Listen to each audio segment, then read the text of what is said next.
The day of the Orlando attacks at the Pulse nightclub, my sister-in-law, who's from Florida originally, called me up.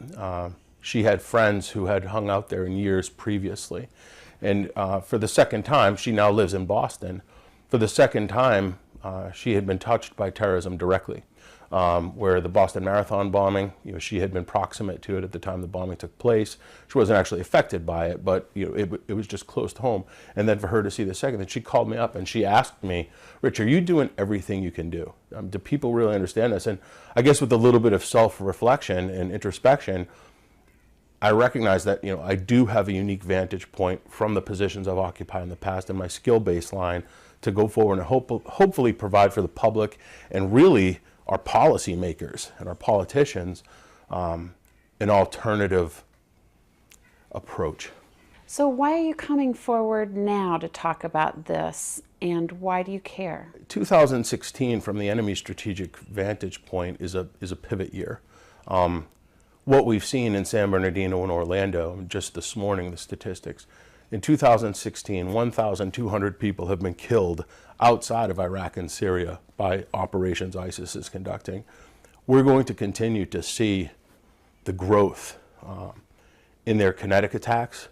And I think our fixation on the kinetic attacks draws us away from the strategic perspective we actually have to this, understanding there's a political apparatus behind what's actually transpiring in the world. Because of the death, because of the carnage, because of the media coverage associated with it therewith, it draws us to fixate on particular points that may or may not lead us to the correct strategic conclusions. And I think it's really important to come forward with folks who understand political warfare, who understand the impetus behind these attacks, the ideological drivers, the political drivers, the social drivers, to aptly formulate policy solutions and strategy solutions. Where we've lost this war is where we've failed to actually develop a strategy. And I think 15 years into the war, with the political space created by the election, it's time to at least have the discussion, to take that operational pause and relook at what we're doing, because what we have been doing is just not working. Political warfare is nonviolent and violent actions operating in synthesis. So the terror attack is done for the purpose of making you afraid. And when you are afraid, you are controlled. You can be controlled. You're willing to give away your own freedoms. You're willing to give away your own rights. And so political warfare has to be understood. And the goal of the attack in Orlando was not the death of those Americans or the wounding of those Americans. The goal of the attack in Orlando was to put fear into Americans so that you would be willing to give up some of your rights, so that you might be able to accept limits on free speech, so that you might be willing to limit guns. Again, it's not by accident that those things are targeted. The left, again, enabling, I see the left as almost enabling the enemy in these situations, but they had the secondary purpose there of the political protection. Not everything in the war on terrorism is kinetic. We fixate, we Westerners, I think it has something to do with our affinity for guns and Westerns, and we appreciate that culturally.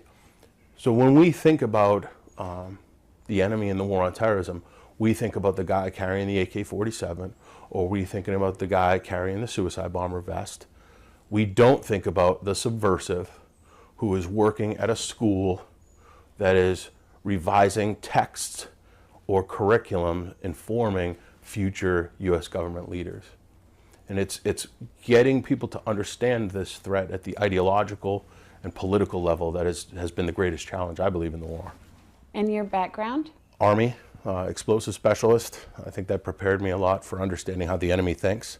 And after getting out of the military, I went to work for the Justice Department as a consultant, working on improvised weapons programs for them. And after 9/11, I ended up back inside the Pentagon, working in a special program office run by the Assistant Secretary of Defense for Special Operations. But I had a very good friend who actually lived in Canada, and he had grown up as a Coptic Christian. And when the towers fell down right after 9/11, he sent me a box, and in that box were 15 books. And he said, you don't want to know this right now, but you need to start reading these books. And I haven't spoken to him in probably 10 years, but he set me on the course to understanding that I have today. Not saying I know everything about what we're dealing with, but I know a lot more than the average duck. I'm the vice president of a company that does support primarily for special operations, developing new capabilities for them. It touches upon terrorism in the tangible sense, where we're engaged with our enemy on the battlefield. But my background gives me a skill set, both time at the National War College as a professor and on the staff inside OSD, the Office of the Secretary of Defense, that exposed me to how the entire system actually operates, not just the tangible effects on the battlefield, but where the political and strategy discussions actually occur. Recently, after Orlando, we had people in the Justice Department censor the 911 call by the terrorist, and that seemed to wake a lot of people up, as did when Loretta Lynch said we can't really know the motive of the shooter. How are these helpful to the public to understand there's a problem in Washington? I think the public would be surprised at the level to which PC, politically correctness, is weaponized and enforced inside particularly the intelligence community. So we saw with the purge directed at the FBI and Department of Defense, and candidly the entire national security apparatus in 2011, moving to remove terms that, while the president can say it's a political talking point, in reality it is the complete strategic collapse of the intelligence process. And so what you see happen on that is, for example, in Afghanistan, where we had what they called green on blue attacks, the indigenous forces that we were working with were turning and shooting our guys on the ground. We weren't able to see that coming. We had situations where Private First Class Abdo, who was on Al Jazeera in his army uniform, espousing the exact same political rhetoric that Nidal Hassan had espoused. And when he was identified by my colleagues and I as somebody that needed to be looked at, we were screamed at for being racist. We were called xenophobes. And then within 6 months of that series of incidents taking place, Abdo was basically, his plot was interrupted by an alert gun store owner outside Fort Hood, where he was planning to go into a follow-on attack at Fort Hood in 2012. PFC Abdo is now serving life in prison for planning a terrorist attack at Fort Hood. Most Americans don't realize this. So removing the terms collapses your entire deliberate decision-making process, and it blinds you. It's a purposeful maneuver by our enemy to blind us strategically in the war on terrorism. So there's a Gallup poll that shows that most Democrats believe that guns were the problem in Orlando, while most Republicans think it's terrorism. What advice would you offer regular citizens who are trying to navigate the public relations, or what the public is being fed and taught about what's happening on the war on terrorism? I think that the Democrats' response to the attack in Orlando is driven by a defensive political posture that seeks to insulate the president and the present administration from the impact of their unwillingness to look at this problem. And so the opportunists arise and they say, well, we can use this, and we can, in furtherance again with CARE and the Hamas, doing businesses CARE, we can use it to chop away at the First Amendment and to chop away at the Second Amendment. Again, those two being the absolute most important amendments because they protect the body of the Constitution themselves. Our enemy, again, knows this. And our enemy was on the ground, in the form of Imam Mercy and other elements of Muslim Brotherhood affiliates, in and around Orlando, on the ground, literally within hours of the response, of the attack in Orlando, and they were setting the narrative that this is a hate thing. This was a homosexual identity crisis. This was anything else it could be, so that it wasn't a terrorist attack. Pivot it on, targets of opportunity, guns, and the Second Amendment. Who does that serve the interest of? That serves the interest of the bad guys. That serves the interest of the enemy. And what I think most Americans need to understand is the fixation on the terrorist attack. It limits our ability to understand what's actually transpiring. When you're listening to these media narratives on the guns, and it's a hate speech thing, and it's this. Put all that aside and understand that the enemy killed the people in Orlando because he wanted to create a political rift. That political rift is what we see now playing itself out in the media, where one group is going, it's all about terrorism, and one group is going, it's hate speech and it's guns, and the political effect of that is the ripping apart of the American society, and that is the ultimate intended outcome of the terrorist attack. It's that collapse in faith in the American political founding, faith in your God, faith in your government, faith in your country, faith in your fellow citizens. That is what their actual effect that they're seeking is. There was a hearing this week on willful blindness by Senator Cruz. What were your takeaways from watching that? Phil Haney, one of the folks who spoke at that event, provided for people a picture. And it was a tangible picture because it was a list, it was finite, and you could grasp what had happened to him. But I think the difficult thing of a setting like that we're hearing is where it's very much evidentiary in its nature. It sometimes overlooks the cultural and the intangible aspects of what's actually transpiring.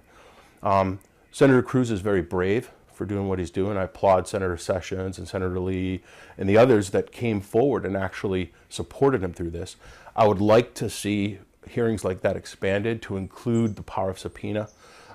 There are whistleblowers currently inside the system who, if Congress is serious about dealing with this, will come forward with that power of subpoena in place, protecting them, protecting their families, their pensions, their careers. Officers who've invested literally decades of their lives and built their entire family around this, this federal job, are going to be loath to come forward, recognizing the political consequences of bringing this forward could be very serious. Explain the value, Rich, of whistleblowers like Phil Haney at DHS, and what's the risk that they take, and yet what do you want more of them to do? Whistleblowers provide the American public a glimpse of what's going on inside the system. My personal opinion is that the American public knows something is wrong. I saw a poll this morning that basically 51% of Americans now believe that we were probably losing the war. I think that they're right. I think we've been losing it for 15 years, slowly. I think that whistleblowers, again, in addition to providing insight as to what's happening inside the system, they push back against the PC narrative. They push back against organizations that would seek to control and silence those inside the system. I mean, political correctness is ultimately a weapon against the First Amendment, and it's a weapon against Western civilization because of its deleterious effects on the ability to reason and the ability to think critically, the ability to discuss things in a mature, rational way. Where we see things now pivoting is very few whistleblowers have actually come forward, I believe, in this war, in part because most people who understand anything about what is happening with this enemy are self-educated. So, for example, with Mr. Haney or myself or Steve Coughlin or any of the other folks that actually understand this threat, we had to self-educate. There was no government training program that brought you to a level of understanding where you're capable of doing this. And there is no government program today. So when the whistleblowers come forward, bear in mind that most of them are superstars of the bureaucracy because they took their duty to know so seriously that they spent their own time, money, and resources. Is there a risk for you of coming forward? There's risk for anybody who speaks truth about this subject matter. The risk being that our enemy has done a very good job of defining for our politicians and the general public how we understand this war.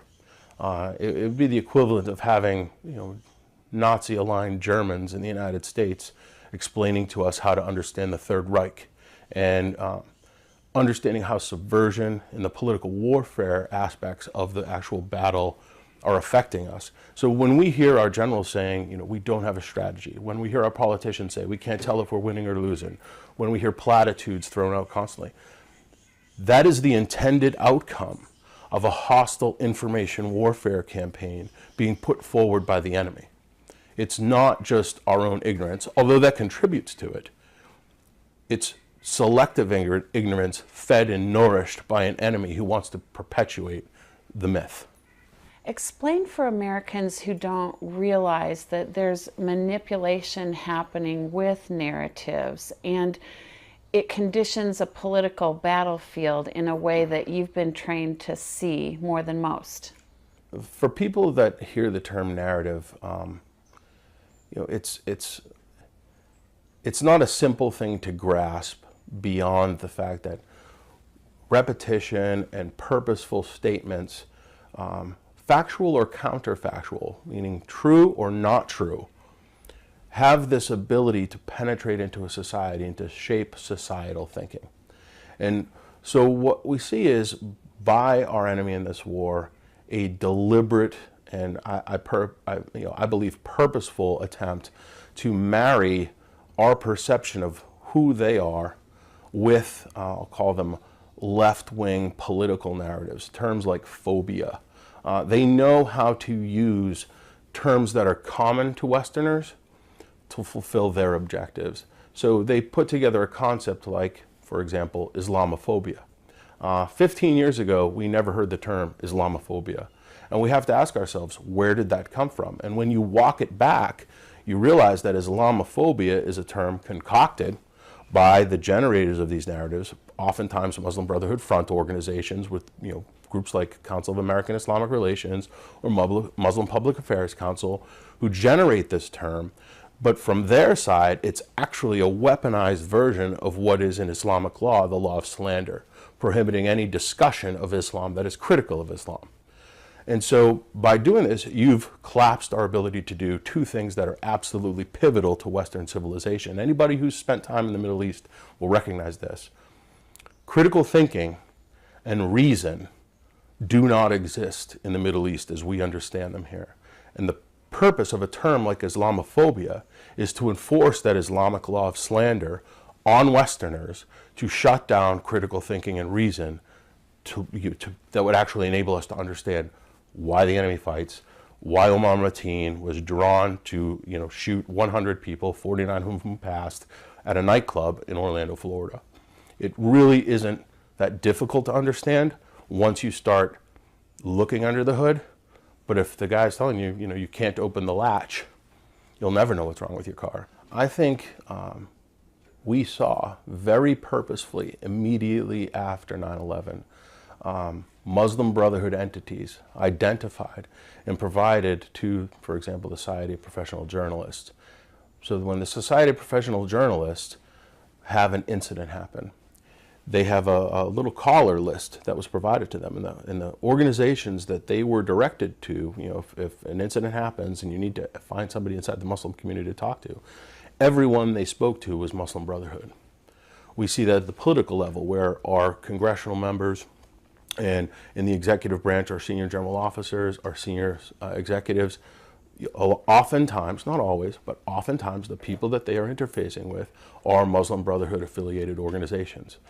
I tell people, Al-Qaeda, ISIS, they are not going to win the war on terrorism. The Muslim Brotherhood is going to win the war on terrorism. And I think if we can orient our intelligence processes and our thinking to understand how the Muslim Brotherhood is disrupting our thinking and disrupting the actions related to the way we conceptualize the fight, we'll understand this. So what's the role of Spencer Ackerman and compliant media to what you're describing as being able to tell the truth about the war on terror? Mr. Ackerman is unique in that he is a hardcore liberal media operative, was intimately involved in, I believe, the creation and certainly the management and execution of the Journalist, if you recall, the left-wing political journalism blog and listserv where they were synchronizing media stories back about 15 years ago. He, in 2011, writing for Wired.com, a know-nothing blog really, executed a series of stories targeting FBI training and later DOD training as it pertains to Islamic threat doctrines, effectively executing a purge through a partnership with this group, Muslim Advocates. What we saw happen was his first article was met with kind of a ho-hum. The second article, which expanded to include DOD, and then was quickly followed up in succession by a letter from the head of Muslim Advocates for Hanakara, who was also in the testimony the other day at the U.S. Senate with Mr. Cruz, or Senator Cruz. And the timeline, I think, is the most important thing to understand, is that between the first article coming out and the purge being directed with a response from the White House, we're talking 5 weeks. And in government time, nothing happens in 5 weeks. Inside the Defense Department, where I was at the time, we saw the Joint Staff Directive come out, effectively telling us to purge intelligence, information operations, and what we call military information support operations, which is a euphemism for psychological operations. Effectively telling you the enemy knew that if we couldn't assess our enemy with intelligence, we could not communicate with him with information operations, we could not understand him on the psychological operations level, you have effectively collapsed our ability to understand what they're saying or to communicate back in any way. So whether or not Mr. Ackerman knew he was doing that, I can't prove that. I know the effect it had on the system, which was a complete and total shutdown of discussion of this. Inside the Department of Defense, you won't see slides that really ever talk about Islamic threat doctrine. What you'll see is the euphemism violent extremism. And again, there's no such thing. I mean, you can't orient on a threat doctrine for violent extremism. It's purposefully gooey, and it will stay that way. How does the effort to fight violent extremism mask what's really needed? The simple way to put it is violent extremism is not something that our strategic intelligence or deliberate decision-making process is actually capable of fighting. It purposefully orients off our constitutional basis, which is, we take an oath, to defend the Constitution against all enemies, foreign and domestic. Not all violent extremists, foreign and domestic. And the second you move off that legal constitutional basis for killing, for subverting, for destroying other countries, you're operating in extra-legal territory. So what happens inside the deliberate decision-making process is violent extremism allows the narratives, sometimes put forward by the enemy, sometimes put forward by the media, sometimes put forward by our side, to define what a violent extremist is at any given point in time. It's a fungible, indeterminate variable. So at some point, we could be the violent extremists. And I think what you'll see is that violent extremism narrative is a very purposeful dilution of our constitutional power to actually do intelligence operations or to do military operations. It ties back through a system of interlinking legislative and statutory actions to international bodies of law that actually emanate from places like Saudi Arabia. And when you really look under the hood, while it's complicated, if you're not a mechanic, you understand the generalities that, okay, there's the carburetor at the top and there's the engine block. We can, at the public information level, understand that people we think are our allies in this war, or people we think are neutrals in this war, are actually not. Why do you say the Holy Land trial was so important to understanding what you're talking about? The Holy Land Foundation trial, first off, it was a massive investment of government resources. And the fact that this administration has stopped any further prosecutions of it over the objections of the Justice Department and the FBI leadership out of the Dallas office that had been pushing the case forward. And I believe it was almost 20 years of investigation went into this. A massive terrorism funding case. And what that case does is it brings to light how front groups, meaning organizations that on their face appear to be neutral, benign, or sometimes even friendly, with a name like CARE, where we know that CARE is actually Hamas doing business as CARE. And the reason we know that is because the FBI in 1993 captured the entire meeting of Hamas operatives in Philadelphia where they created the organization. Yet today, CARE is the primary outreach happening or working with the FBI in Orlando. CARE lawyers are sitting in on the interviews with witnesses at the mosque that Omar Mateen attended. CARE is selecting the interviewees, and CARE is controlling the narrative emanating out of the mosque, out of the attack in Florida. And so when you see us now, almost 3 weeks post Orlando, and it's disappeared from the radar screen, it's disappeared from the national discussion, second largest attack in American history, it's gone. And you have to ask yourself, how did that happen? It's a little hard for people out in America to really believe that President Obama would purposely put Americans at risk. Explain what you saw and what you know. I can't tell if the president is an ideologue, or he has bad advisors, or what I personally believe is it's some nasty combination of those things. I know you know who you are by who your friends are. And the fact of the matter is that the people he listens to when it comes to this threat have shown themselves to be, over the past 8 years, either clinically incompetent, or purposefully negligent. It's one of the two. And so I choose to think incompetent because it's easier, it's safer for people to think, oh, they just don't know.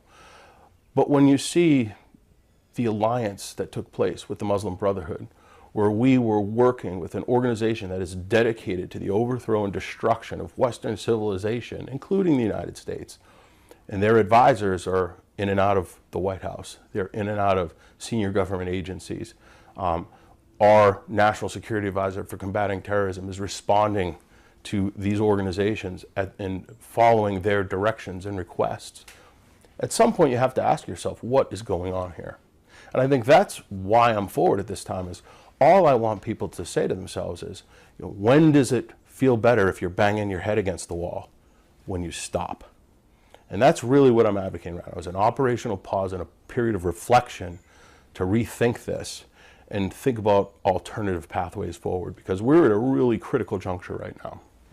What strategic advice might you offer a new administration who's coming to town, who might have a better or different perspective to save American lives? The first goal of a new political administration needs to be to save the American political philosophy.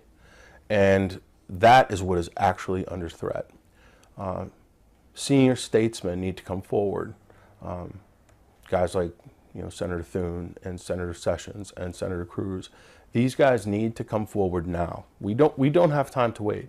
And they have to, I believe, have a strategic and operational pause on what we're doing. And the first priority must be a redefining of the war on moral terms, that the American public can understand that we are the good guys. That's the reintroduction of civics classes inside of American schools.